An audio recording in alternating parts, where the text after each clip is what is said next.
ఎవరికైనా తెలుసా? చెప్పకూడదా? పోలీసులు కూడా తెలుసు, అది ఎస్ఐ గారికి తెలుసు. అది బయటికి రాదు, కానీ రికార్డులో ఉంటుంది కదండి. అది కనుక్కోండి సార్, 108 ఎందుకు వచ్చిందని. అండ్ నిన్ను ప్రతిదీ నేను కొడుతున్నాను, ఇది చేస్తున్నాను అన్నారు కదా సార్. సీసీటీవీ కెమెరాలు తెప్పిండి సార్. నేను కిరణ్ని, విజయ్ని ఇమ్మీడియట్గా తీసుకొని యాక్షన్ తీసుకోండి, వాళ్ళే దొంగతనం చేశారని చెప్పాను. ఆ కిరణ్ నిన్న మా ఇంట్లో మొన్న చెప్తే నేను చూసుకుంటా అన్నారు. నిన్న మా ఇంట్లోనే తిరిగాడు.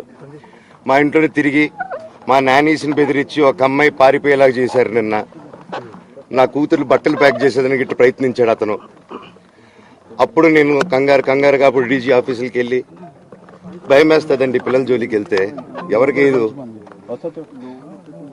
ఇది అందుకే నాకు మా నాన్న దేవుడు అండి. ఈ రోజైతే ఏదైతే చూస్తున్నారో మా నాన్నని, ఇది మా నాన్న కాదండి. నేను అబద్ధాలు ఆడేవాడిని కాదు. నా గురించి మీరు ఎవరినైనా ఎంక్వైరీ చేసుకోండి, నా ఫ్రెండ్స్ని అడగండి. నాకు చిన్నప్పటి నుంచి ఉన్న స్నేహితులు ఒక్కొక్కరు వేరే వృత్తిలో ఉన్నారు. వాళ్ళు సొంతంగా కాళ్ళ మీద కష్టపడిన వాళ్ళే అండి. అండ్ నేను కూడా నా సొంతంగానే వచ్చాను, కానీ ఏ రోజు ఇది చేయండి అది చేయండి అని అడిగింది లేదు. అండ్ ప్రతిదీ నేను సాయంత్రం వచ్చి మీకు ఎక్స్ప్లెయిన్ చేస్తాను. దయచేసి కోఆపరేట్ చేయండి. థ్యాంక్ యూ మీరు అందరూ ఉన్నందుకు. విజయ్ అనే వ్యక్తి నిన్న అంత చెప్పిన తర్వాత కూడా మా ఇంట్లోనే నన్ను కొట్టేటప్పుడు అతని కారు నింది వెనకాల నుంచి అలాగే వెళ్ళిపోయారు అందరూ ఉండగానే. మీరు అతని కారు నంబరు, అతని సిగ్నల్ ని దయచేసి ట్రాక్ చేయండి. అన్ని కంప్లైంట్లు పెట్టిన తర్వాత కూడా మా ఇంట్లో ఎందుకున్నాడు ఆ దొంగ?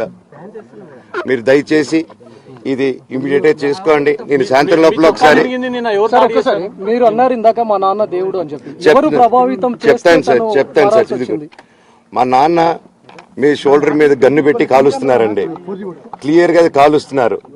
ఆయన నేను పనులు చేసుకుంటూ అన్ని రకరకాలుగా ఉన్నప్పుడు ఆయన బ్రెయిన్ వాష్ చేసుకొని నా వ్యక్తిగత జీవితంలో బయట పెట్టి నన్ను, నా వ్యక్తిగత జీవితం తప్ప అది కూడా నేనేం తప్పు చేయలేదండి.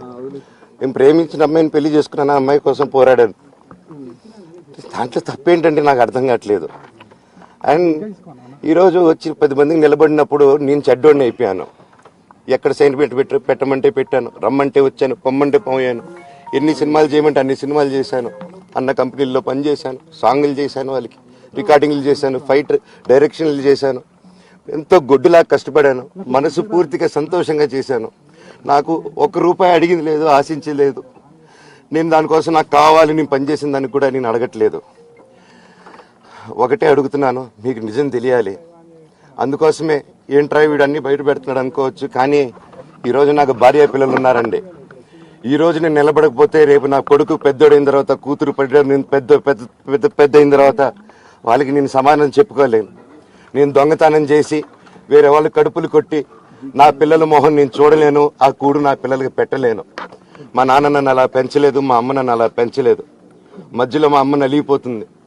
మా అమ్మని హాస్పిటల్లో అడ్మిట్ అయ్యారని చెప్పి నేను అబద్ధాలు ఆడారు. హాస్పిటల్కి వెళ్ళి చెక్ చేయించుకుంది అమ్మ. నువ్వు వెళ్ళిపో ఇంట్లో నుంచి, నువ్వు వెళ్ళిపోతే వీడిని చూసుకుంటావు మేమంటే, మేము మంచిగా మాట్లాడి పంపిస్తావు అంటే నమ్మి ఆవిడ 3 రోజుల నుంచి దడదడగా ఉంటే వెళ్ళింది వెళ్ళమ్మ అంటే. ఏజీకి వెళ్ళడం వాస్తవం చూపించుకొని ఇమీడియట్గా మా అన్నింటికి వెళ్ళిపోయి అన్నింట్లో పడుకున్నారు. మీకు ప్రతిదీ తెలుస్తుంది. ఈ రోజుల్లో ఏది దాచలేరు.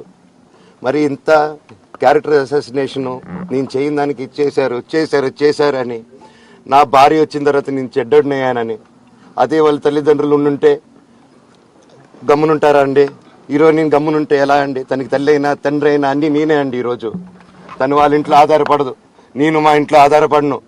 నేను నా సినిమాలు చేసుకుంటున్నాను. తను సొంతంగా ఒక టాయ్ కంపెనీ పెట్టుకుంది.